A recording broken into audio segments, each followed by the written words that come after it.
At this point, I today do not know what it was, in fact, that we saw.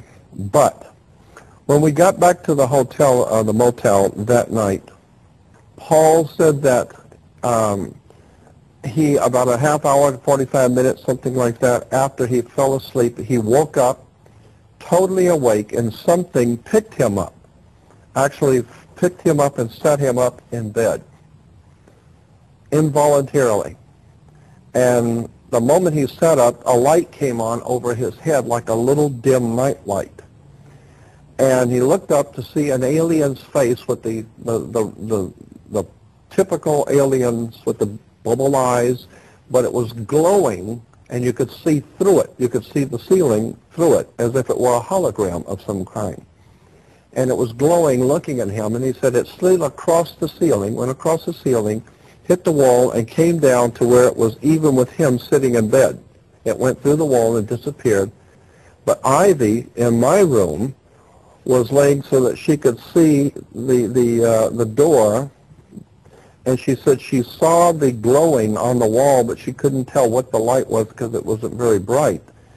And she said, but when she opened her eyes to see the glowing of the light in Paul's room, which was the face on the wall, a little red, tiny little red dot of light came through Paul's room and came in and hovered over her.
The medium said, we have a very special surprise tonight for you people. A spirit will manifest itself openly here in a few minutes, and it's like a big gust of wind hit the building and right through the wall, and that translucent being seemed to come right out of the wall. How did you feel right at that moment? It's almost like my heart stopped a little bit. You know, very weird feeling. It was a lady in a beautiful evening gown, swirling. And she said to Mary, my dear sister, you are so wonderful to have asked for me. And Mary fainted and fell right off her chair on the floor. And a couple of guys jumped up and picked her up, and spirit gone. And that was the beginning of it. That's how you got into it.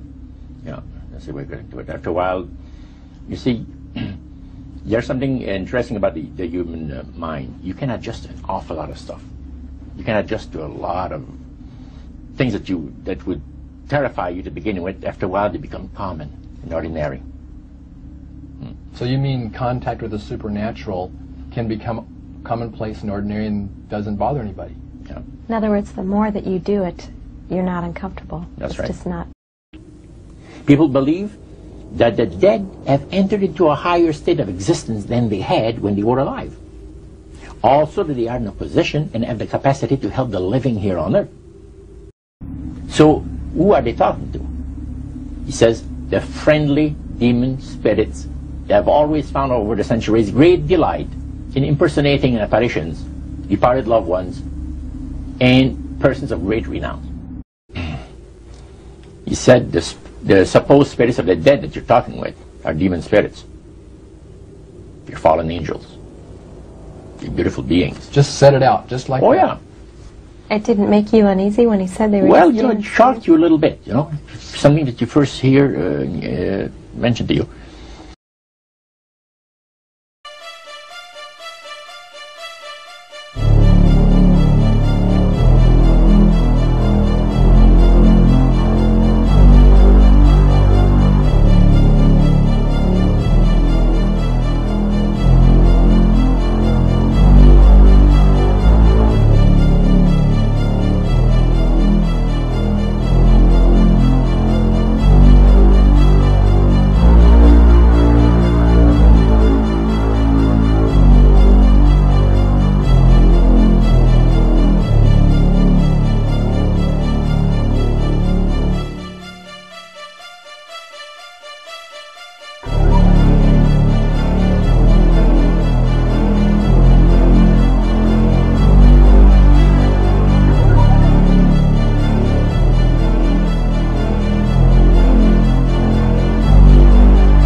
The people on board the ship usually are described as looking like the alien that I just showed you.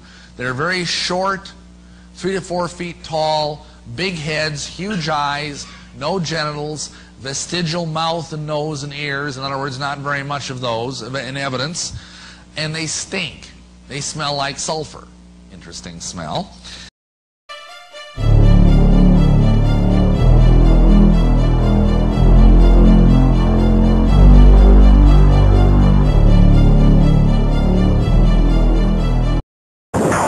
The Amityville Horror was based on a factual account of what happened to a family in Amityville, New York.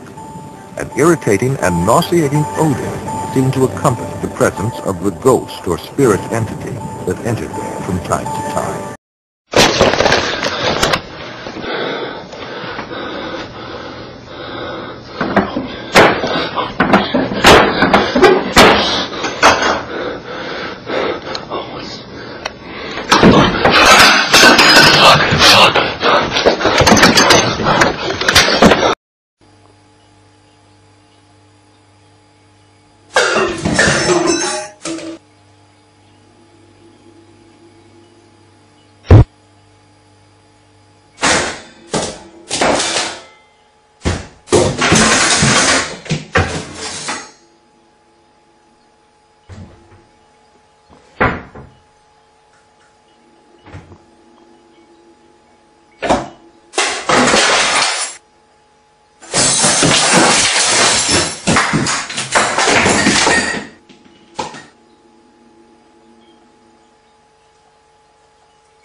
Terry claims that he then ventured back outside to take more photos. I took a series of 3 pictures of an upstairs window. But suddenly, he feels that he is no longer alone. I felt this presence come over me. And the smell was like sulfur and roses. Real strong smell. When Terry develops the film from his still camera, he's shocked by what he sees. 3 consecutive pictures of what appears to be a woman glowing in a pink light, floating in the second-story window. Dr. Pierre Guérin, an eminent scientist associated with the French National Council for Scientific Research, concludes that UFO behavior is more akin to magic than to physics as we know it, and that modern UFOnauts and the demons of past days are probably identical. The word demon in Greek comes from the root meaning knowledge or intelligence, implying that demons have access to knowledge and information denied to ordinary mortals. After what happened to me, the communion experiences, I decided that that might be a good idea to accept the idea of the devil just in case that's what I saw. If you look closely at the life of the world, you see the workings of evil in the world. There seems to be a sort of machinery behind it that is far beyond just the accident of human life. You can literally hypnotize a person, tell them that there's a cat in their lap. They will see it, they will hear it, purr, they will pet it and feel it. It's not physically there. You tell the cat to scratch them, and bring them out of it. There are scratch marks on their cheek. A non-physical object, under the right conditions, can leave physical evidence. I think it's demonic. It's a spiritual power of some kind for which there is no physical explanation. You can't explain it with the laws of chemistry and physics as we know it. In summary, demons do exist and they are attempting to destroy what God has established. They have been doing this throughout the history of man, and are the explanation for the evil in this world. Adolf Hitler and the Nazi Party are evidence of their presence. Demons are as different as people. There are some who actually desire to help us, desperate for human interaction. Some demons are terrified of other fierce demons. Their greatest deception is to make you think they don't exist. You must remember they have a higher knowledge than man. Today, there are a host of demons disguising themselves as alien grays from another planet. This is directly related to the UFO phenomenon and alien abductions. They are in the process of their last scheme to deceive the world, causing man to dismiss God as a myth, denying the return of Christ. That was his power.